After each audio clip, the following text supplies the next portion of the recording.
Assalamualaikum warahmatullahi wabarakatuh. Kita ketemu di materi terakhir ya, di mata kuliah riset operasi, yaitu tentang pemrograman dinamik.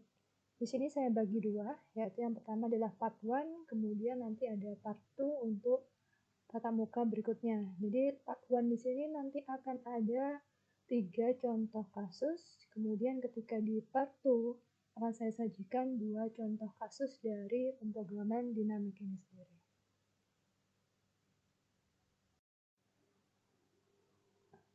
Oke, sebelum saya jelaskan mengenai pemrograman dinamik itu sendiri, ada baiknya kalau kalian mengambil buku riset operasi yang hijau ya. Jadi itu cukup membantu nanti untuk memahami materi ini. Maksud saya nanti ada beberapa slide yang saya terangkan sekarang, misal nanti udah slide 2 slide berikutnya, itu kita akan membutuhkan tadi data-data yang kita sudah kerjakan di slide sebelumnya. Jadi biar nggak bolak-balik, kira-kira apa sih tadi gitu.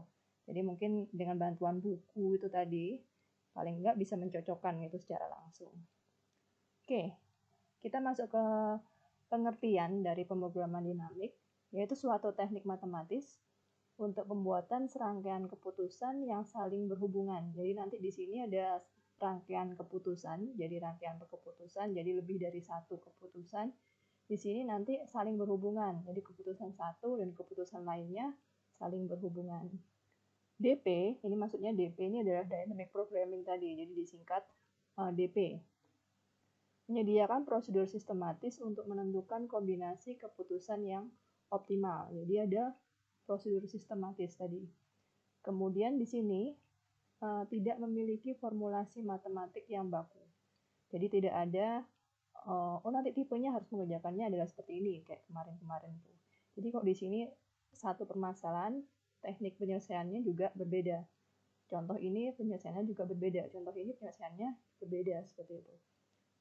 Atau mungkin di sini pengertian lainnya, yaitu suatu tipe pendekatan umum dari penyelesaian masalah dan persamaan-persamaan khusus yang digunakan harus dibuat dan dikembangkan agar sesuai dengan masalah yang dihadapi. Jadi di sini maksudnya dinamis ya. Jadi dia bisa menyesuaikan persamaan tersebut, bisa menyesuaikan tergantung dengan masalah atau persoalan yang ada gitu.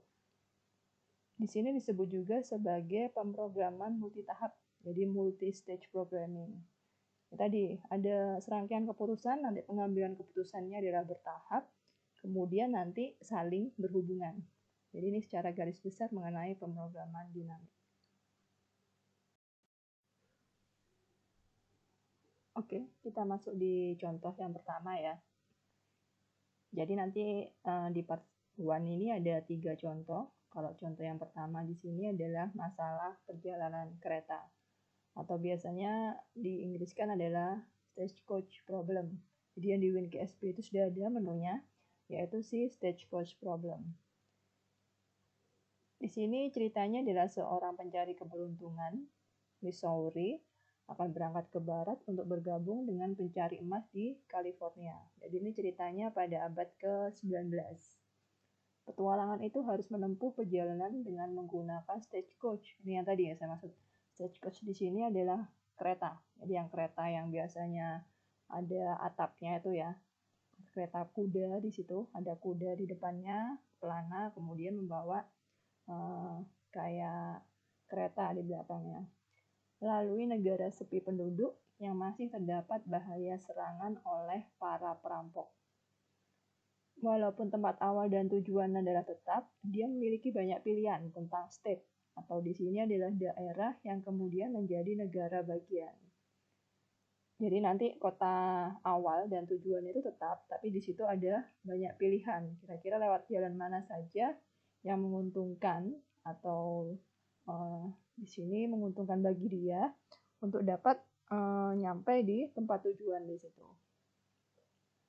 Nanti ini rute-rute yang mungkin ditempuh ditunjukkan dalam gambar berikut ya, di nanti slide berikutnya. Jadi setiap keadaan atau state-nya di situ digambarkan sebagai lingkaran berhuruf. Jadi nanti ada lingkaran berhuruf. Dengan demikian ada 4 tahapan atau stage di sini. Tadi kan di slide sebelumnya dijelaskan bahwa dynamic programming itu termasuk bisa disebut juga kata lainnya adalah pemrograman bertahap. Makanya di sini ada 4 tahap. Jadi nanti ada tahapannya yang diperlukan untuk berjalan dari titik pemberangkatan di keadaan A, yaitu si Missouri tadi, ke tempat tujuan di keadaan J. Jadi dari A ke J. J-nya di sini mewakili California. Orang tersebut sangat memperhatikan keamanan dirinya. Dia di sini tujuannya adalah menentukan rute yang paling aman berdasarkan pada murahnya biaya polis asuransi yang ditawarkan kepada setiap penumpang kereta. Jadi nanti setiap jalan di situ ada biaya polis asuransinya. Jadi rute paling aman adalah rute yang total polis asuransinya paling murah. Jadi kalau misalkan di situ polis asuransinya murah, berarti itu rutenya adalah paling aman. Jadi di sini adalah aman dari perampok tadi itu. Biaya polis standar pada perjalanan kereta dari keadaan I ke keadaan J dinotasikan dengan CEJ, ditunjukkan nanti pada tabel slide berikutnya. Jadi kira-kira rute mana yang minimalkan biaya total polis asuransi. Jadi ini benernya mirip dengan penentuan rute terpendek ya. Cuman kalau kemarin kita menggunakan ada 2 macam, yaitu si acyclic atau cyclic, tapi di sini kita menyelesaikan dengan pemrograman dinamik di sini.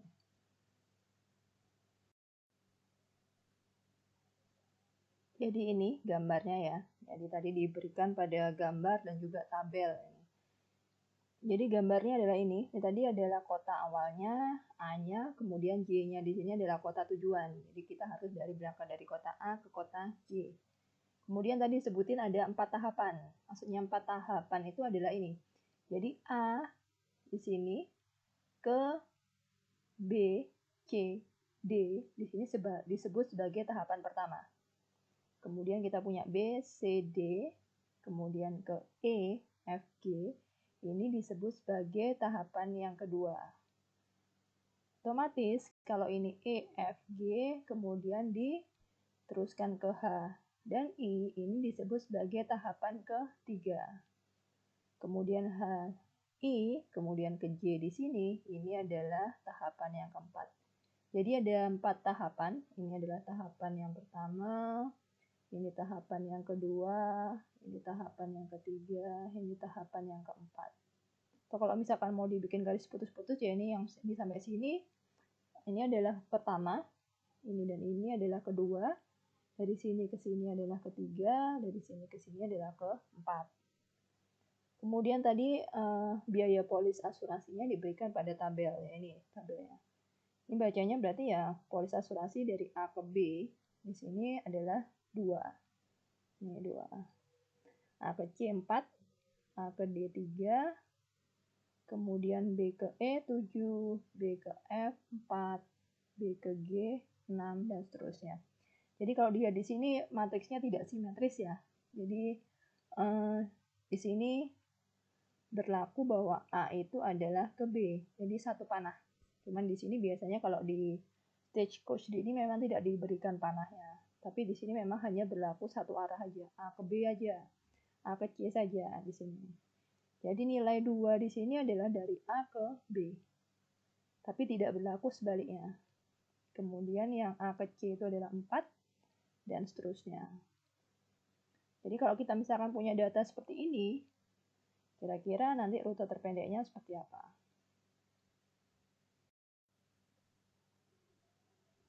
Sebelum masuk di penyelesaiannya untuk permasalahan Stagecoach atau tadi kereta pencarian rute terpendeknya.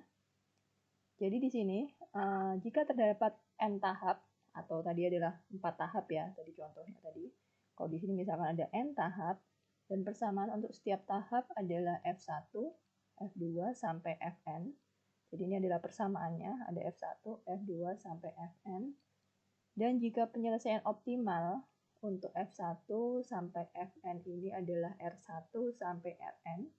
Jadi ini adalah solusinya atau penyelesaiannya. Ini adalah persamaannya nanti. Maka metode ini disebut sebagai forward procedure, jadi prosedur maju. Di sini.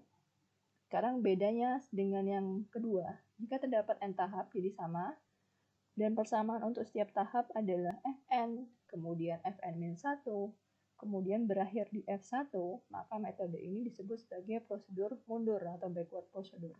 Jadi kalau forward itu berarti di sini nanti kita mulainya adalah tahapan 1 dulu, kemudian ke tahapan kedua, kemudian tahapan ketiga. Itu adalah forward.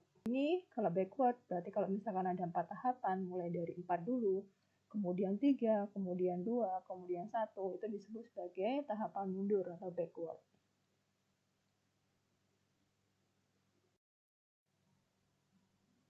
Jadi nanti di pemrograman dynamic di sini itu nanti bisa menggunakan dua prosedur tadi ya, mau dipilih mau menggunakan backward atau menggunakan forward.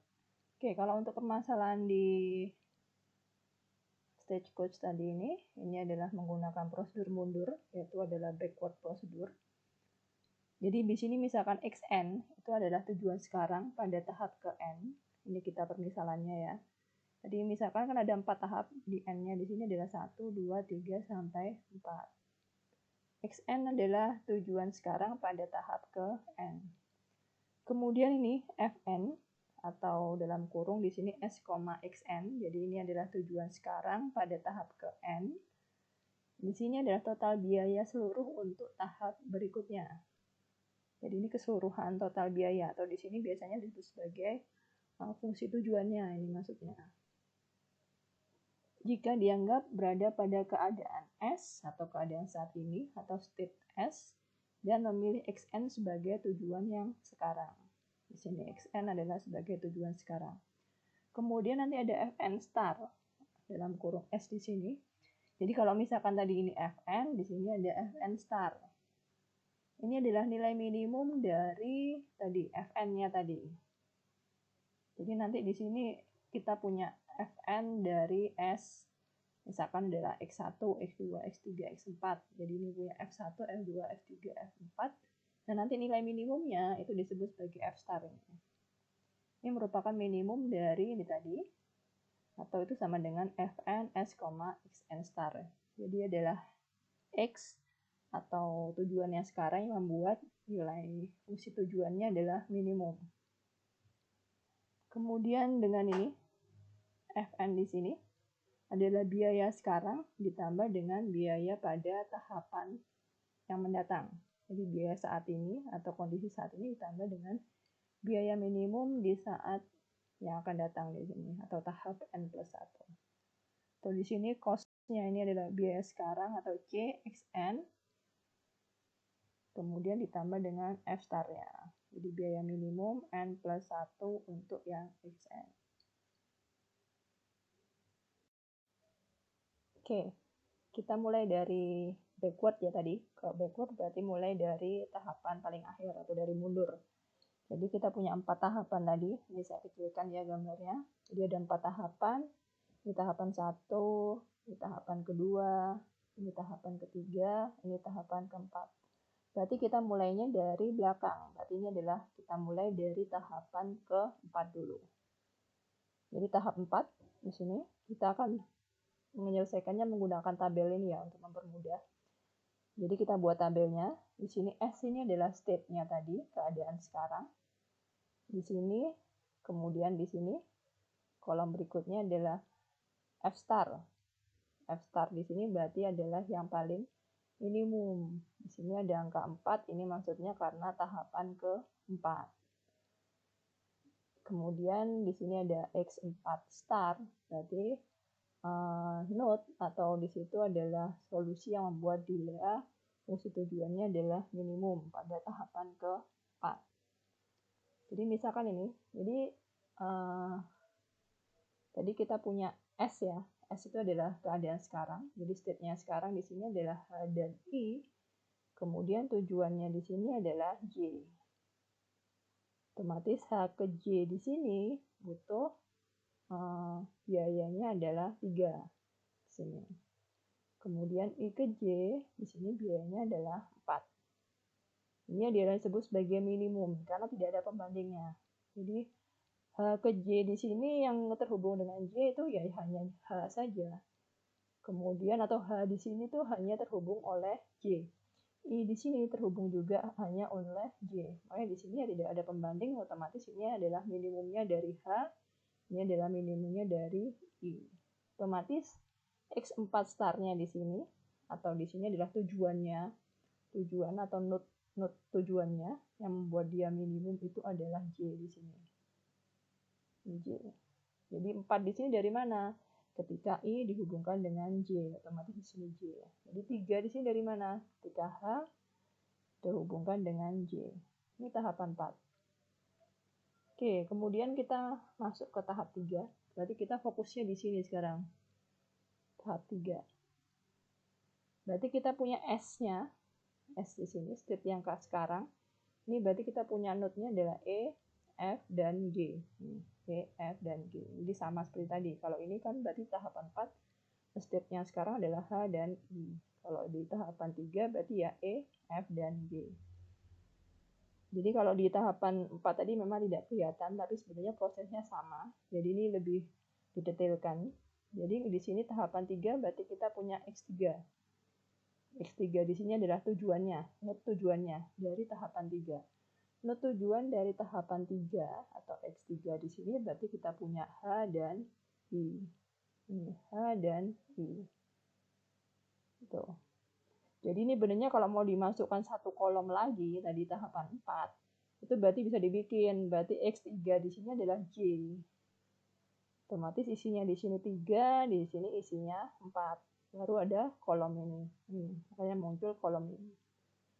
Jadi ini X3 itu berarti adalah node tujuannya pada tahapan 3. Jadi kita punya H dan I. Ini adalah yang persamaan tadi. Persamaan pada keterangan tadi ya, slide sebelumnya. Jadi F3 di sini berarti adalah fungsi tujuan pada tahap 3 dengan state dan X3-nya di sini, variabelnya. Itu dapat dihitung dari CSX. Di sini X3 ditambah dengan F4 star dari X3. Ini. Jadi cost-nya yang sekarang ditambah dengan fungsi tujuan terbaiknya dari tahapan 4. Jadi contohnya gini. E ke H berarti jaraknya berapa? E ke H jaraknya 1. Ini 1. Itu adalah yang disebut sebagai CSX-nya. Kemudian ditambahkan dengan hasil optimal dari tahapan sebelumnya. Di E ke H, H-nya tadi optimalnya adalah 3 nilainya. Kita lihat dari tabel. Nggak perlu lihat dari ininya lagi. Kita lihat dari tabel tahapan sebelumnya. Jadi di sini. Jadi kita punya E ke H itu 1, ditambahkan dengan optimalnya dari H, berarti di sini kita tambahkan 1, ditambahkan 3, kita punya 4. Sini nanti isinya 4. Kemudian yang ini berarti jadi E ke I berarti kita punya 4. Ini untuk nilai yang ini. Kemudian ditambahkan dengan optimalnya dari tahapan sebelumnya. Jadi I di sini optimalnya tadi berapa? 4 juga. Jadi yang 4 tambah 4 di sini jadi 8. Kita selesaikan yang baris dulu. Jadi di sini 8. Tadi di sini kita punya 4. 4 dan 8 berarti yang paling kecil atau yang paling optimal adalah 4. Jadi kita isikan di sini 4. Kemudian otomatis ketika 4 ini node tujuannya mana? Tadi di sini node-nya 8. Nilainya 8. Itu adalah node I. Ketika 4 di sini node-nya adalah H. Berarti di sini isinya adalah H. Jadi ini. Nah, H. Itu juga untuk yang F. F ke H. F ke H kita punya 6. Ditambahkan dengan optimal dari H-nya di tahapan 4. Di sini kita punya 3. Berarti 6 ditambah 3 kita punya 9. Ini 9. Kemudian F ke I. F ke I kita punya 3. Ditambahkan dengan optimalnya di sini, I-nya adalah 4, berarti kita punya 7. 9 dan 7 yang paling kecil, berarti adalah 7. Ini kita berikan 7. Kemudian 7 ini berasal dari mana? Berasal dari I. Makanya kita tuliskan dengan I di sini. Dan seterusnya.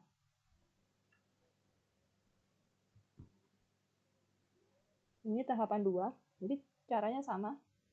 Jadi tahapan 2 berarti ini ya, berarti S-nya kita punya B, C, D, X2-nya kita punya E, F, G. Jadi ini S-nya kita punya B, C, D, X2-nya kita punya E, F, dan G. Berarti B ke E jaraknya adalah 7. Ini untuk nilai dari ini, CSX-nya di sini, kemudian ditambahkan dengan optimal dari tahapan sebelumnya. Jadi kita punya 7, ditambahkan dengan optimalnya dari node E. Node E di sini optimalnya adalah 4. Jadi 7 tambah 4 kita punya 11. Jadi dengan cara yang sama. Akhirnya di sini 11 berarti adalah di sini nilainya kembar. Dituliskan aja keduanya. Jadi ini berasal dari E dan F. 7 di sini berasal dari E. 8 di sini berasal dari E dan F. Jadi daftarkan semuanya di sini. Oke, berarti kurang satu tahap lagi di sini. Jadi caranya tetap sama. Tahap terakhir ya, ini adalah tahap 1. Tahap 1 di sini berarti kita punya node S-nya atau state yang sekarang adalah A, tujuannya adalah B, C, D. Tujuannya adalah B, C, D. Kalau kita lihat di sini A ke B, di sini adalah jaraknya 2. Kemudian kita tambahkan dengan solusi optimal di tahap 2 tadi ya, di slide sebelumnya. Ternyata B di situ optimalnya adalah 11. Jadi 2 ditambahkan 11 kita punya 13 dan seterusnya. Jadi caranya sama semua tahap. Jadi di sini F1 startnya, jadi fungsi tujuan pada tahap pertama. Di sini berarti yang paling kecil di sini adalah 11. Ketika kapan? Ketika node X1-nya adalah C dan D. Di sini C dan D. Oke, yaudah, jadi selesai. Jadi rute terpendek dari A menuju C itu adalah ini 11 satuan di sini panjangnya. Kemudian rutenya bisa kita dapatkan dengan cara tracing ya, atau di runtun balik. Jadi kita mulai dari A di sini kita punya C, jadi A, kemudian C. Ternyata di sini ada D juga, jadi jawabannya tidak tunggal. Jadi selain kita dari A ke C, bisa juga A ke D. Kemudian setelah dari kita nyampe di C dan D, kita menemukan rutenya berikutnya. Lihat di tabel tahap 2 tadi. Tabel tahap 2. Jadi kalau kita lihat di situ, C nanti akan terhubung dengan E-nya optimalnya. Jadi terhubung ketika dengan E. Jadi optimalnya adalah ketika C dihubungkan dengan E. Jadi makanya tadi kan di awal saya sarankan bahwa kalau bisa ketika mendengarkan ini PPT sambil dibuka buku riset operasinya. Jadi agar bisa mencocokkan kok bisa C kemudian ke E, itu kan bisa dilihat dari tabel tahap 2. Tabel tahap 2 kan bentuknya sama seperti ini. Jadi yang perlu diperhatikan adalah kolom pertama dan kolom terakhirnya aja.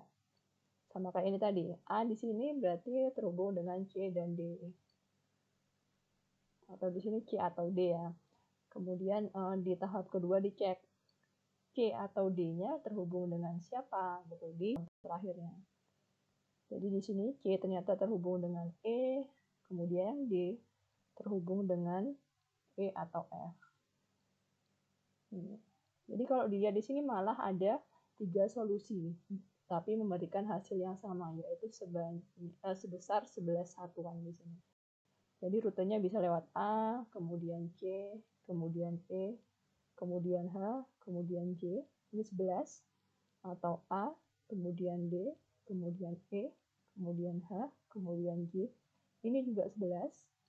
A, kemudian D, kemudian F, kemudian I, kemudian J. Ini juga 11. Jadi solusinya tidak tunggal. Jadi ini adalah cara pemrograman dinamik ya untuk menyelesaikan permasalahan stagecoach problem, atau di sini adalah pencarian rute terpendek juga, tapi dengan menggunakan pemrograman dinamis. Jadi depannya yang kita selesaikan di sini dengan menggunakan tahapan mundur atau backward procedure.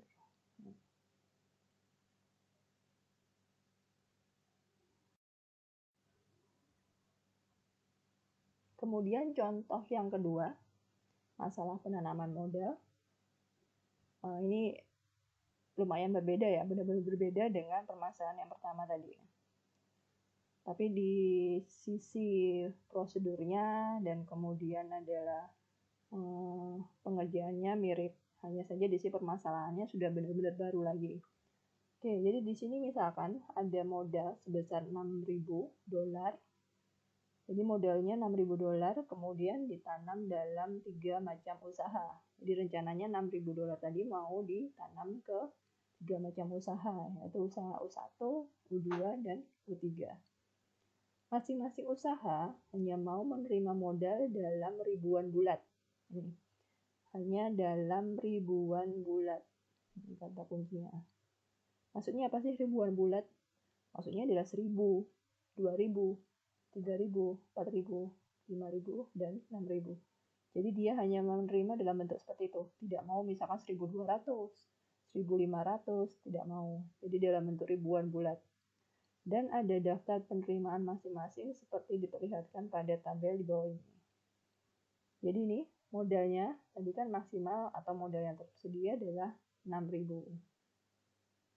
Jadi ini adalah 1.000, 2.000, 3.000, 4.000, 5.000, dan 6.000. Ini adalah usaha 1, usaha 2, usaha 3. Ini maksudnya dari tabel ini adalah seperti ini. Kalau misalkan kita menanamkan 0.000 ke U1 atau usaha 1, berarti pendapatan kita adalah 0 juga. Begitu juga untuk yang U2, U3. Tapi kalau kita misalkan tanamkan $1.000, jadi kita tanamkan $1.000 ke usaha 1, kita akan dapat pendapatan 40. Tapi kalau kita tanamkan 1.000 ke U2, kita dapatkan pendapatan 30. Kalau kita tanamkan 1.000 ke U3 atau usaha 3, kita dapatkan 35 pendapatannya. Kalau kita tanamkan 5.000 ke usaha 2 di sini, berarti kita akan dapatkan pendapatan sebesar 220 dan seterusnya. Jadi ini maknanya dari tabel itu. Nah, tujuan kita adalah kira-kira agar kita mendapatkan pendapatan yang maksimal, pengalokasiannya seperti apa gitu. Kita punya modal 6.000, kemudian mau ditanamkan ada 3 jenis usaha di sini. Agar kita punya pendapatan yang maksimal, kira-kira pembagiannya seperti apa?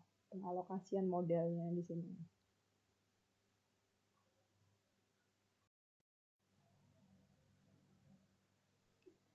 Kita selesaikan dengan menggunakan pemrograman dinamis. Jadi ini ada tahapan pertama. Karena di sini tadi ada 3 usaha ya, 3 macam usaha, berarti tahapan yang dibutuhkan adalah sebanyak 3. Karena terdapat 3 macam usaha. Oke, tahapan pertama di sini kita pilih usaha 1. Sebenarnya bebas. Boleh usaha 2, boleh usaha 3, boleh usaha hanya 3 ya, boleh bebas. Tidak harus tahap 1 adalah usaha 1 gitu, enggak. Jadi bebas. Kalau kita lihat di sini, kita nyebutnya adalah tahap 1, otomatis backward atau forward. Ya, kita gunakan forward ya di sini ya.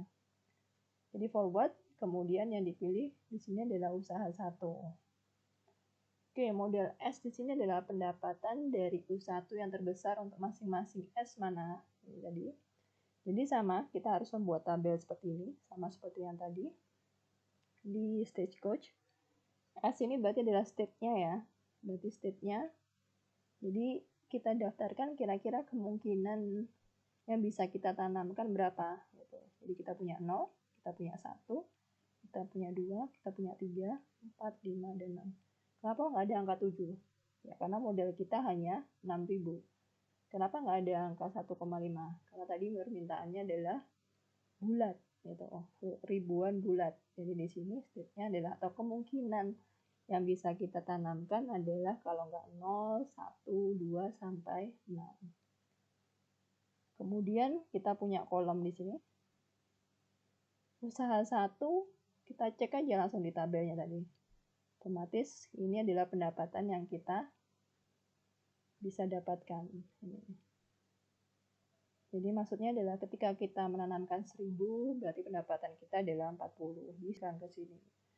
Ketika kita tanamkan 2, berarti pendapatan kita 90. Ketika 4, 240. Jadi otomatis ya akhirnya copy paste dari kolom ini, hasilnya sama. Tapi tadi maknanya itu tadi, kalau kita tanamkan 5, berarti pendapatan kita ke U1 berapa dari 1? Ternyata 270. Makanya muncul 270 di sini. Kemudian kita cari optimalnya. Karena tidak punya pembanding, otomatis ya ini adalah nilai optimalnya. Di sini 40, berarti ya optimalnya 40, 90, 90, dan seterusnya. Jadi sama. Kemudian 0 ini ketika state-nya berapa? Adalah ketika state-nya adalah 0. 40 ini adalah ketika state-nya adalah 1. 90 ini adalah ketika state-nya 2, dan seterusnya.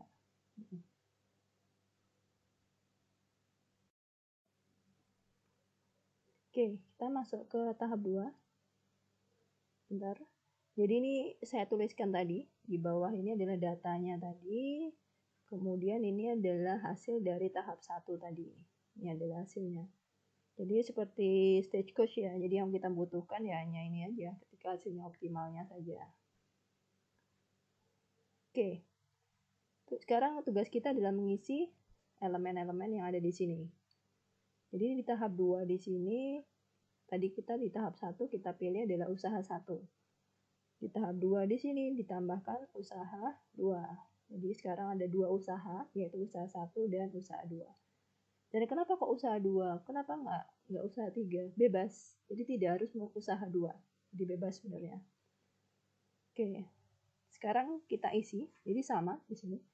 State-nya adalah 01 sampai 6. Kenapa kok seperti ini? Karena tadi modalnya ya, dia harus bilangan bulat di sini. Modalnya hanya 6. Jadi S ini adalah di sini ada baris ya.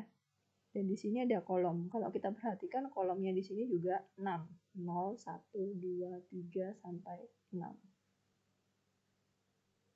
Jadi nanti ini cara membacanya paling mudahnya adalah kalau kita misalkan punya model segini, kemudian kita tanamkan sebanyak ini. Kira-kira nanti pendapatan kita berapa gitu. Dan ini adalah persamaannya. Ini persamaan yang kita gunakan. Boleh menggunakan persamaan ini kalau misalkan kesulitan untuk melogika, jadi tinggal dimasukkan aja persamaan ini, nilai-nilainya disubstitusikan, kemudian kita bisa mendapatkan ini. Jadi sekarang ini, kalau misalkan kita state 0, kita punya modelnya 0. Kemudian akan kita, ini usaha 2 ya, kita bicara usaha 2.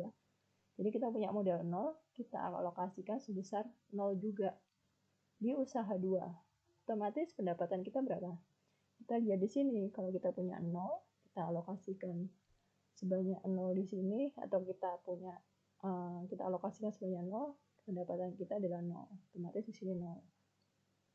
Sekarang, kalau kita misalkan punya 1 atau 1000, kita alokasikan sebanyak 0. Kira-kira pendapatan kita berapa?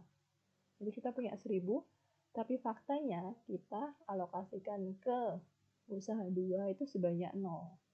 Berarti kan sama aja kayak gini. Kita alokasikan ke usaha 2 sebanyak 0, berarti kita pendapatannya adalah 0. Jadi ini isinya adalah 0. Tapi, padahal kita punyanya 1000. Berarti kan kita ada sisa ya, 1000 itu tidak terpakai.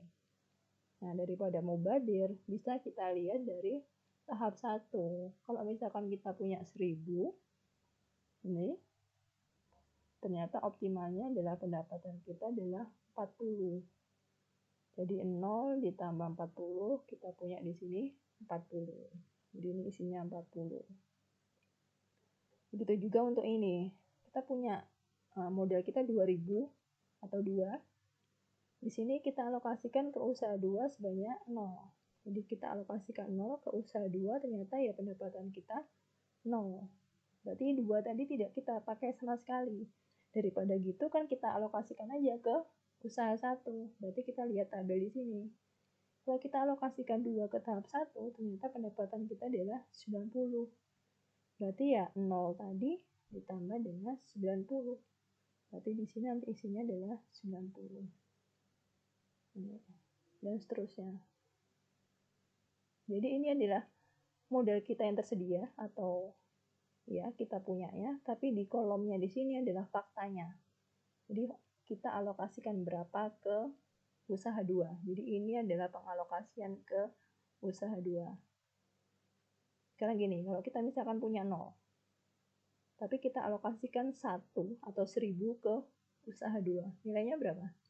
Kita punyanya adalah 0, kita berarti kan nggak punya uang, tapi kita alokasikan sebanyak 1000 ke usaha 2. Mungkin nggak? Nggak mungkin kan? Nah, makanya nanti di sini nilainya adalah strip. Karena tidak mungkin, kita punyanya hanya 0, kok bisa mengalokasikan gitu. Oke, kemudian kita punya 1000, kita alokasikan juga 1000 di usaha 2. Jadi kita punya 1000, dialokasikan 1000 di sini, ternyata pendapatan kita adalah 30. Kita punya 2000, kita alokasikan sebanyak 1000. Kalau kita alokasikan 1000 ke U2, berarti pendapatan kita adalah 30. Jadi ini 30 di sini. Tapi kan berarti kita punya sisa 1000. Kita punyanya 2, tapi dialokasikan hanya 1000. Berarti kan sisa 1000. Daripada mubadir, kita lihat di sini. Ternyata ketika kita alokasikan 1000 itu ke usaha 1, pendapatan kita adalah 40. Otomatis 30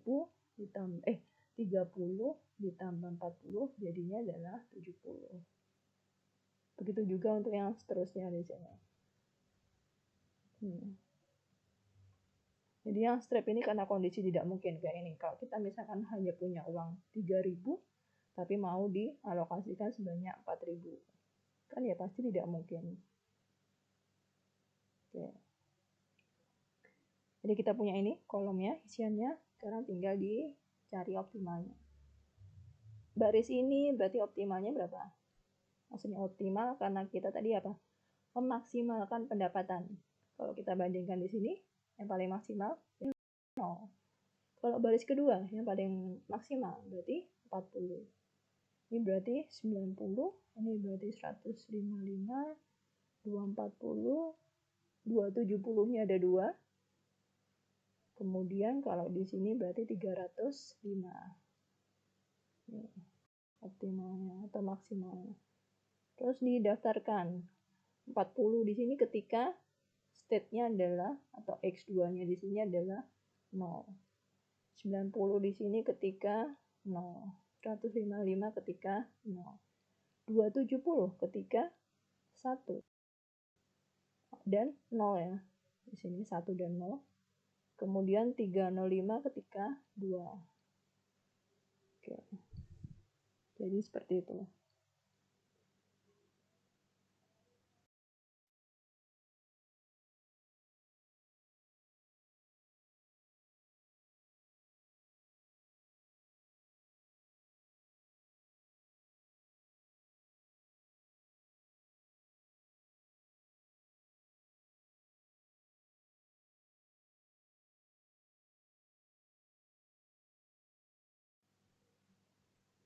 Untuk tahap 3 jadi sama. Jadi kalau tahap 3 berarti kita masukkan lagi, tambahkan usaha 3. Kemudian kita bikin tabelnya. Ini saya tidak menampilkan lagi ya karena tidak cukup slide-nya. Jadi caranya sama.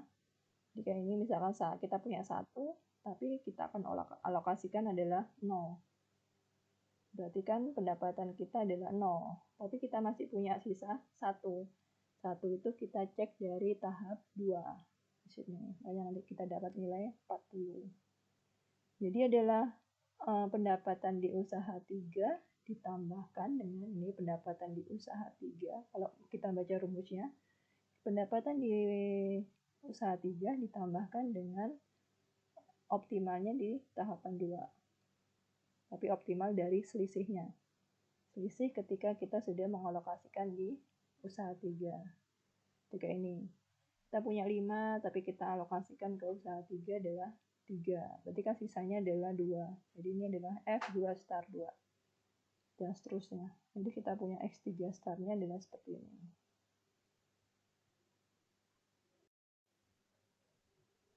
Jadi kalau kita misalkan sudah punya tabel lengkapnya, kita bisa mulai men-tracing. Jadi mungkin paling mudah diringkas ya seperti ini. Tahapan 1 tadi adalah solusinya ini, kolom kedua dari terakhir tadi, ya X1 startnya, X1 startnya, tahap 2 ini adalah ini, kemudian tahap 3. Kalau kita lihat pendapatan maksimum kita pasti kita temukan di tahapan terakhir. Karena ada 3 tahap, berarti tahapan ketiga di sini paling besar di sini adalah 310. Jadi pendapatan maksimal kita adalah 310. Alokasiannya gimana? Ini kita alokasikan ke usaha 3 sebanyak 2. 2 di sini berarti maksudnya adalah $2.000 tadi. $2.000 ke usaha 3. Padahal kita modalnya punya berapa? 6.000. Tapi kita sudah mengalokasikan ke usaha 3 sebanyak 2.000. Berarti kita sisanya adalah 4.000. 4.000 daripada membadir, kita mending dialokasikan ke usaha 2. Kita cek di tahapan 2. Ketika 4.000 di sini ternyata dialokasikan sebanyak 0. Artinya apa? Berarti di usaha 2 tidak ditanamkan modal sama sekali di sini. Jadi kita punya 4.000, sisa 4.000 tadi. Setelah 2.000-nya kita alokasikan ke usaha 3.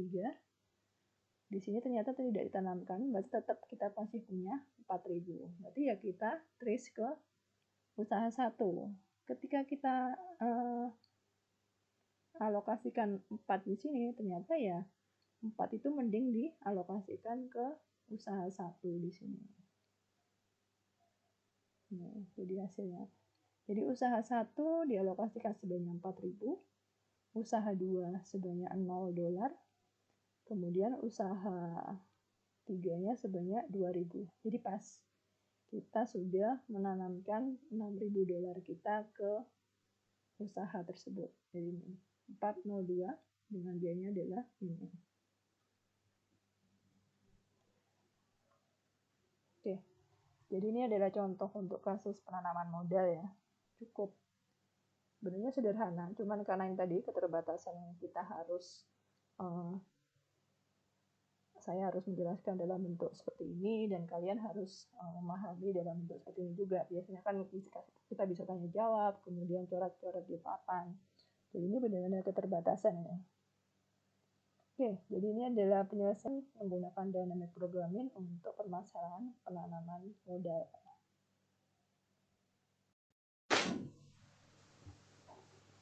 Kita masuk ke permasalahan yang ketiga ya. Di sini ada contoh 3, yaitu mengenai masalah knapsack. Knapsack ini sendiri adalah tas ransel. Jadi di sini idenya adalah bagaimana kita membawa barang itu memiliki nilai, kemudian dimasukkan ke dalam ransel. Tapi di sini permasalahannya adalah tas ransel itu pasti ada kapasitas maksimum. Misalkan kapasitasnya adalah sekitar 10 kilo. Tetapi kalau kita masukkan barang di situ bebannya situ sampai 20 kilo, otomatis kan tidak bisa. Jadi di sini ada keterbatasan. Tetapi di sini juga memiliki nilai. Jadi nilai dari setiap barang itu tadi. Jadi misalkan kalau kita pergi terdampar di suatu pulau ya, di suatu pulau, kita tidak ingin berlindung, tapi kita terdampar di suatu pulau. Di situ kira-kira barang yang kita harapkan ada itu apa sih? Kalau misalkan terdampar, apakah kita perlu laptop? Ya kalau ada sinyal, itu kan pasti di situ kan ya tidak penting. Yang penting adalah bagaimana kita bisa bertahan hidup. Jadi pasti yang lebih penting ya malah kayak makanan, kemudian tenda, kemudian seperti itu. Itu malah yang barang-barang yang memiliki nilai tinggi kalau dalam keadaan seperti itu. Tetapi malah si laptop itu malah mungkin ada tidak bernilai. Jadi tergantung kondisi yang ada di situ. Oke, jadi kalau di sini di permasalahan program linear, kita akan menyelesaikannya dengan metode pemrograman dinamik di sini. Kalau yang sedang mengambil program linear integer, jadi di situ juga ada masalah knapsack, tapi kita selesaikan dalam menggunakan metode-metode yang ada di program linear integer. Jadi misalkan kayak branch and bound, cutting plane, itu adalah metode-metode pendekatan aljabar. Kalau metode aljabar seperti itu biasanya nanti solusinya adalah solusi optimal. Di sini kita akan menyelesaikan dalam menggunakan pemrograman dinamis di sini. Oke, misalkan ada 3 jenis barang yang akan dimasukkan ke dalam tas ransel. Jadi ada 3 jenis barang, kemudian memiliki batasan berat. Jadi tas kita itu tadi memiliki batasan berat yang dapat diangkut, yaitu sekitar 5 kg. Jadi kita punya satu tas ransel, di situ kapasitas maksimumnya 5 kg, akan kita masukkan beberapa jenis barang. Ini adalah informasi yang ada mengenai barang kita. Jadi di sini ada 3 jenis barang. Ini barang yang pertama, barang kedua, barang ketiga. Dengan beratnya di sini adalah barang pertama atau barang jenis pertama, di sini beratnya adalah 2 kg. Kemudian jenis barang yang kedua beratnya adalah 3 kg. Jenis barang yang ketiga 1 kg. Kemudian ini adalah nilai tadi, nilai keberhargaannya. Jadi kalau barang jenis 1 di sini keberhargaannya adalah $65. Kemudian barang 2 $80. 3 di sini adalah $30. Kapasitas ransel yang terbatas menyebabkan dipilihnya barang tertentu dengan jumlah tertentu yang beratnya tidak melebihi batasan, namun memaksimalkan total dari nilai barang. Jadi kita tujuannya adalah ini. Harus kita maksimalkan nilai dari barang tersebut. Tapi dengan syarat bahwa jumlah atau beban yang kita bawa tidak boleh melebihi dari kapasitas maksimum dari tas ransel kita. Jadi ini tadi memaksimumkan nilai barang, jadi M1 dikalikan K1 dengan M1 di sini adalah nilai barangnya, jadi ini ya. Kemudian K1 di sini banyaknya barang tipe ke I. Jadi misalkan kita K1 itu misalkan kita barang jenis 1 kita bawa sebanyak 4 gitu. Misalkan kita bawa sebanyak 4. Kemudian kita setiap barang itu nilainya adalah 65. Otomatis ya 65 dikalikan 4. Jadi banyaknya barang dikalikan dengan nilai yang kita miliki.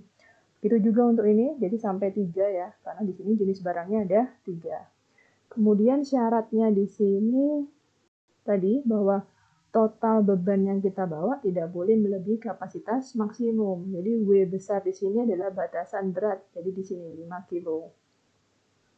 Kemudian ini W1 kalikan K1 ditambah W2 kalikan K2 ditambah W3 dikalikan K3. Jadi berat barangnya dikalikan banyaknya barang. Jadi misalkan berat barang 2 kilo. Kalau kita bawa sebanyak 4, berarti ya kita sudah 8 kilo. Tapi kapasitasnya di sini adalah 5. Otomatis ya tidak mungkin melebihi dari 5. Berarti harus dikurangi di situ. Tapi tujuannya adalah maksimumkan nilainya tadi. Jadi di sini banyaknya barang di sini pasti adalah lebih besar sama dengan 0. Kan banyaknya barang tidak mungkin negatif memang. Kemudian di sini bersifat integer. Jadi tidak boleh tidak bulat. Oke, jadi ini adalah masalah kretek tadi. Sekarang untuk penyelesaiannya dengan menggunakan pemrograman dinamik. Jadi kalau pemrograman dinamik ini benernya lebih lebih sederhana. Jadi dia itu lebih mudah daripada misalkan kita punya branch and bound yang kita pelajari di program linear integer, mungkin yang beberapa yang sudah ngambil. Ini lebih sederhana dan juga kemampuannya dia mendapatkan solusi optimal juga bisa. Jadi banyak yang untuk masalah knapsack dia menggunakan pemrograman dinamik.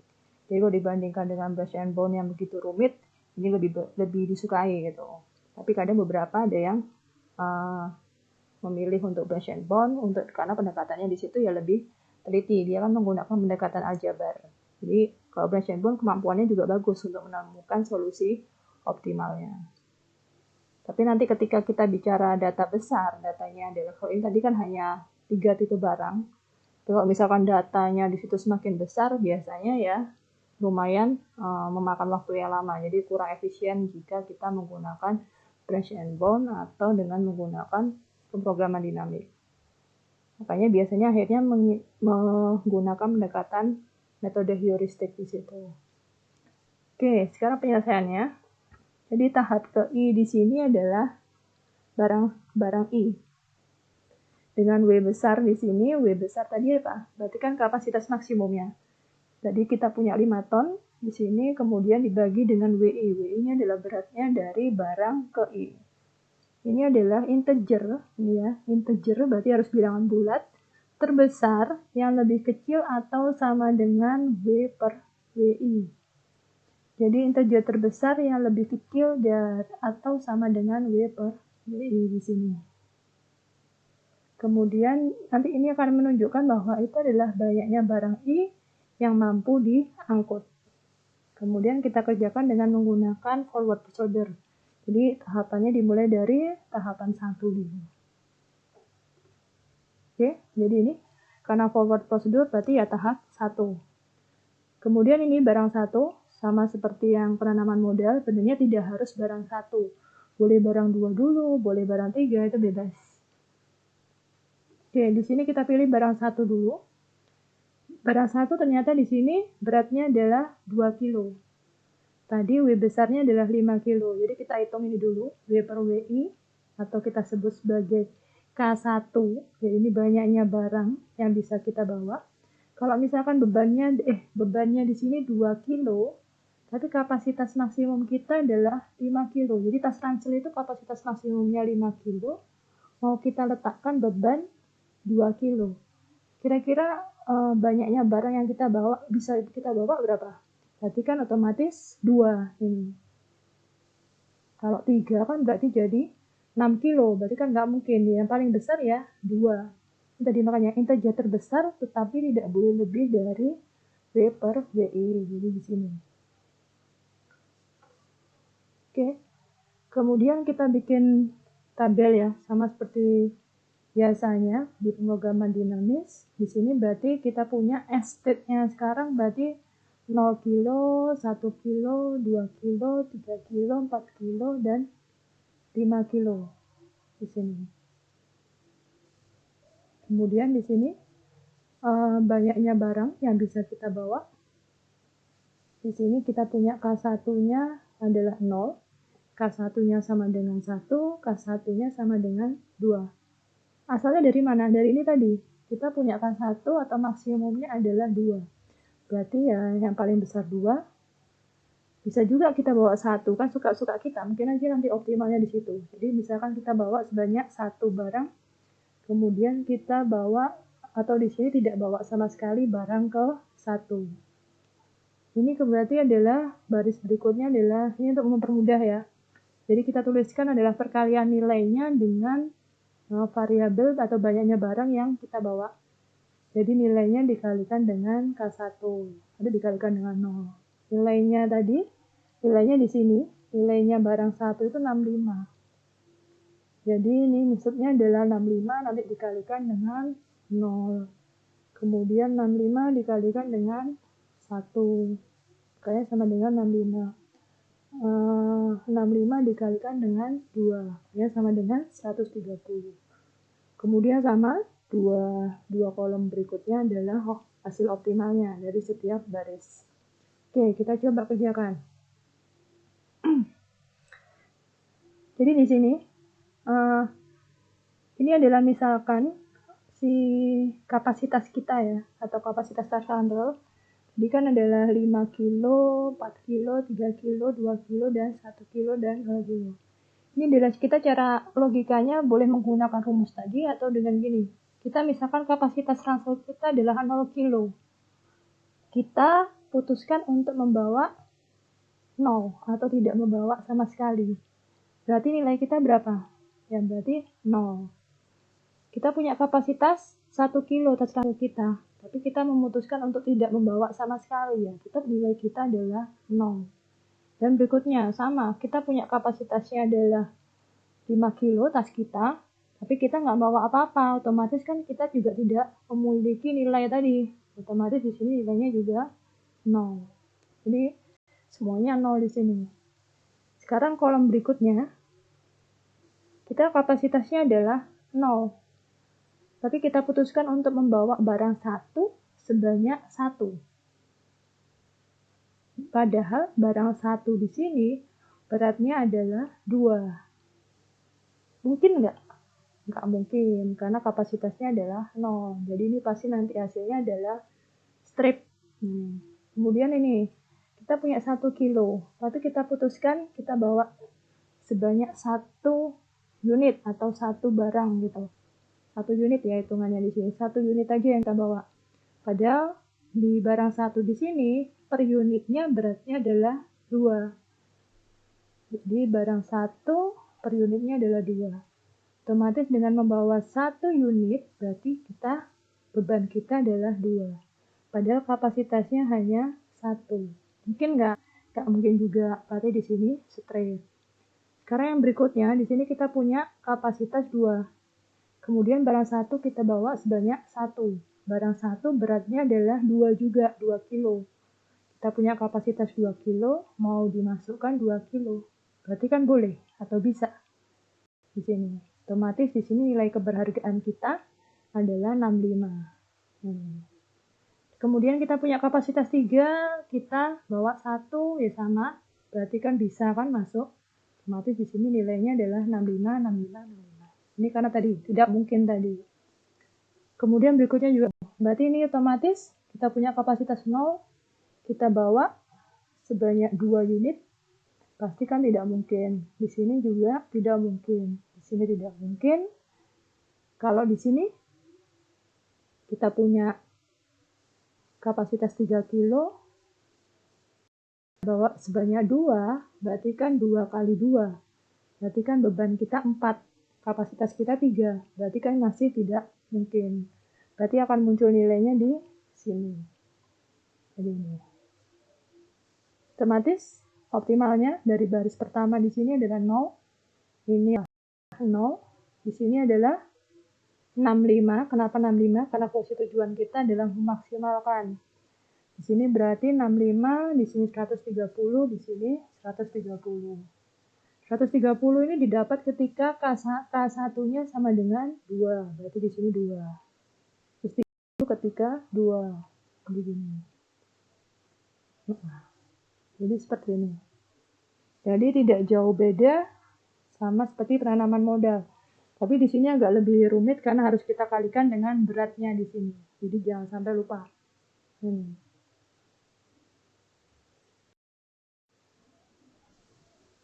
Oke, masuk ke tahap 2. Jadi sama seperti penanaman modal. Tahap 2 di sini misalkan dipilih adalah kita tambahkan barang 2. Di sini.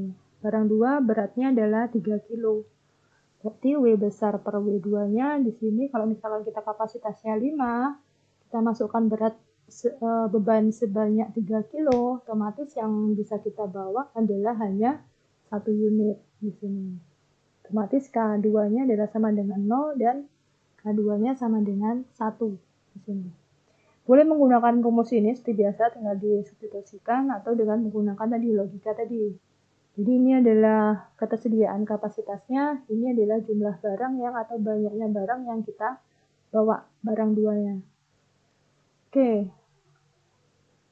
Jadi kita punya kapasitas adalah 0, kita bawa 0 barang, berarti ya 0. Kita punya 1, kita bawa kapasitasnya kapasitas banyaknya di sini 0, berarti kan nilai kita 0. Tapi kita masih punya sisa 1, ada 1 kilo kapasitas itu. Bisa kita ambilkan barang 1, berarti kita cek di tahapan 1. Kita cek optimalnya ketika state-nya di situ sama dengan 1, kira-kira si F2 star-nya, bukan F2 star, F1 star-nya di situ nilainya berapa. Jadi kita tambahkan. Kalau dicek di situ nanti nilainya juga 0, jadi otomatis di sini nilainya adalah 0. Itu juga untuk ini, kita kapasitasnya 2, tapi kita bawa barang 2-nya sebanyak 0. Berarti nilai kita adalah 0.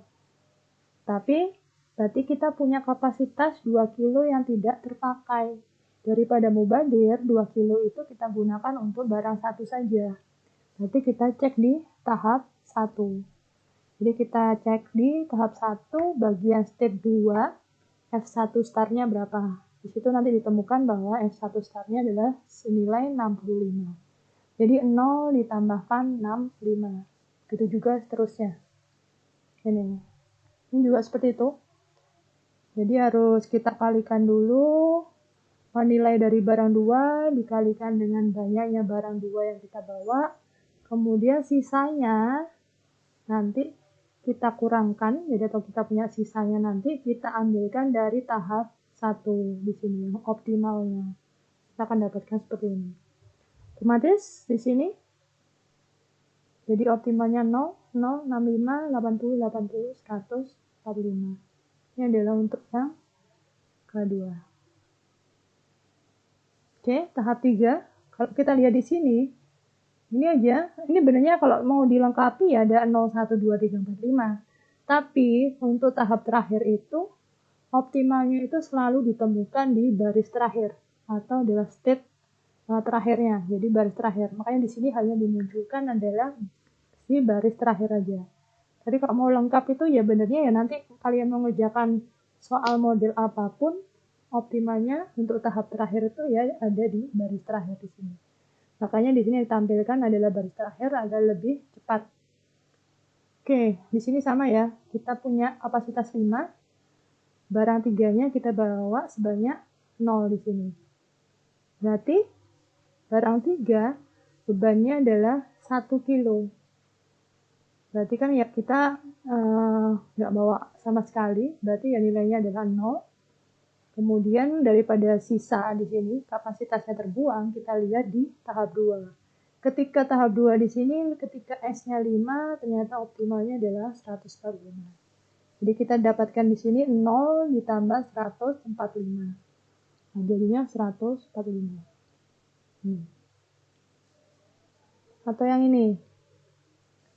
Jadi kita punya kapasitasnya 5. Kemudian kita bawa di sini K3-nya di sini sebanyak 5 unit. 5 unit. Jadi kita bawa barang 3 sebanyak 5 unit. Barang 3 beratnya adalah 1 kilo. Kita bawa sebanyak 5. Berarti beban kita adalah 5 kilo. Otomatis langsung habis. Tinggal perkalian dengan nilainya saja. Di sini berarti ya 150. Jadi tidak ada sisa, kita tidak perlu melihat dari tahap 2. Gitu. Jadi kayak ini kan pasti ada sisa ini. Jadi misalkan ada kapasitasnya adalah 5, kita bawa sebanyak 3 unit, padahal per unitnya bebannya adalah 1 kilo, berarti kita punya 3 kilo. Nah, dari sini kita bawa sebanyak 3, ini nilai kita adalah 90. Jadi 3 kilo kita pakai, nilainya adalah 90. Kapasitas kita 5, 3 kilo sudah kita pakai. Berarti kan sisanya adalah 2 kilo. Kita lihat dari tabel tahap 2 di sini. 2 kilo, ternyata optimalnya adalah 65. Ya udah, berarti 90. Kita tambahkan dengan 65, jadinya 155. Ini optimalnya. Ini selesai tahap 1, tahap 2, dan tahap 3. Jadi, nilai keberhargaan kita adalah ini. Yang ada di tahap terakhir sebesar $160 di sini. Tracingnya gimana? Berarti ya tinggal dicari aja. Berarti tahap 3 atau di sini ada dalam 3 kita bawa sebanyak 1 unit. Nih, 1 unit. Kalau kita bawa barang 3 sebanyak 1 unit, berarti kita sudah bawa beban sebanyak berapa? Barang 3 itu bebannya adalah 1 kilo. Kita bawa sebanyak 1 unit. Berarti bebannya sudah 1 kilo. Padahal kapasitas hasil kita adalah 5 kilo. Sudah kita gunakan 1 kilo. Berarti sisanya adalah 4. Ini. Sisanya adalah 4 kilo. Kita cek di tahap kedua. Sisanya 4 kilo. Kalau di tahap 2 berarti kita bawa sebanyak 0. Ternyata tidak bawa sama sekali barang 2. Otomatis kita masih punya sisa 4 kilo. Kita cek di tahapan 1 dan seterusnya di situ. Jadi ini ringkasan penelusuran kembalinya. Tadi kan kita punya barang 3, kita bawa sebanyak 1. Berarti kan kita punya kapasitas 5, tadi diputuskan bawa sebanyak 1. bebannya barang 3 itu adalah 1. Otomatis 5 dikurangi 1 adalah 4. Kemudian tadi kan saya minta untuk dicek di tahap 2. Tahap 2 di situ ketika stepnya adalah 4, ternyata dia putuskan untuk membawa sebanyak 0. Otomatis berarti kan kita sisanya di sini adalah tetap 4. Karena kita tidak membawa sama sekali barang 2. Jadi sisanya di sini kalau kita hitung masih 4.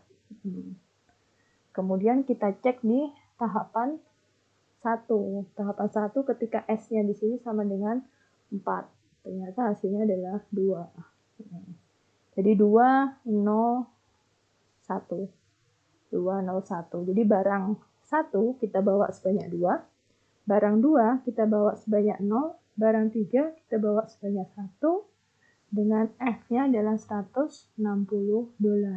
Di barang jenis 1, 2 unit. Yang kedua tidak bawa sama sekali. Sedangkan barang 3 adalah 1 unit. Dengan nilai maksimumnya adalah $160. Oke, jadi ini knapsack. Jadi ada 3 contoh tadi dengan menggunakan pemrograman dinamis. Yang pertama adalah stagecoach, itu sama seperti mencari rute terpendek. Kemudian yang kedua adalah penanaman model. Yang ketiga di sini adalah knapsack. Jadi memang lebih rumit ya. Jadi kalau misalkan hanya dengan mendengarkan gini, saya harap juga sudah paham. Nanti kita bahas di pertemuan hari Kamis kalau misalkan ada pertanyaan. Oke.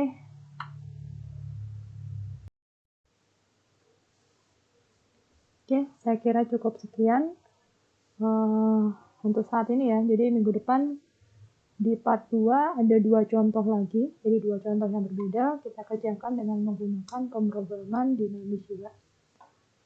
Oke, saya akhiri. Assalamualaikum warahmatullahi wabarakatuh.